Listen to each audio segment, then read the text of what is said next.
آغا جو آپ نے موضوع اٹھایا ہے نا، میں اس پہ ایک جملہ کہوں گا کہ خدا را یہ نہ کہا جائے کہ اب ان کا گھر جلایا جائے گا، اب ان کا معاملہ ہوگا، وہ کوئی لاوارث بچہ تو ہے نہیں کہ جو آئے گا اس کا گھر جلا دے۔ یہ بھی ایک پرسپیشن اور کیا کہتے ہیں ذہنیت بنائی جاتی ہے اس طریقے سے کہ آپ یہ کریں، آپ یہ کریں، آپ یہ کریں، ان جملوں کے ذریعے۔ معاملہ یہ ہے معاملہ یہ ہے کہ وہ جو نادان لوگ جس کے ذریعے سے آپ نے کہا کہ انہیں بلیک میل کر رہے ہیں، وہ جو آپ نے ایک شو آف کیا اور بتایا اور یہ معاملات ہوئے، تو آج بھی میں میڈیا کی طرف دیکھ رہا تھا تو کسی نے کہا کہ جو نمبر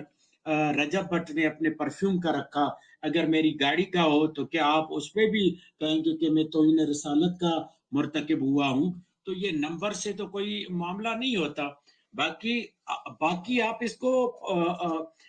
اس میں وہ بھی لے سکتے ہیں نا، پازیٹو لے سکتے ہیں کہ اس نے اس نمبر کے ذریعے سے توہین رسالت کے قانون کو نامینیٹ کیا ہے اور بتایا ہے کہ اس نمبر کے ذریعے سے رسول کی توہین یا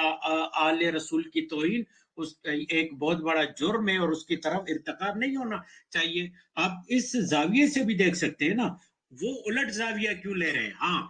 جن لوگوں کو رجب بٹ سے مسئلہ ہے، مشکل ہے، پریشانی ہے، وہ ایک الگ معاملہ ہے۔ بعض لوگوں کو مسلکی معاملہ ہے، وہ آپ کو بھی پتا ہے، ہمیں بھی پتا ہے۔ بعض لوگوں کو ان کی شہرت سے اور ان کے نام و نمود سے مسئلہ ہے، حاسدین کو مسئلہ ہے۔ تو اس میں میرے خیال سے بہترین کردار ادا کر سکتی ہے ہمارے جو مقتدر افراد ہیں، ریاست ہے، اور ان کے ساتھ جو 7 دوست احباب ہوا کرتے تھے میڈیا والے۔ میں ایک بیان سن رہا تھا، وہ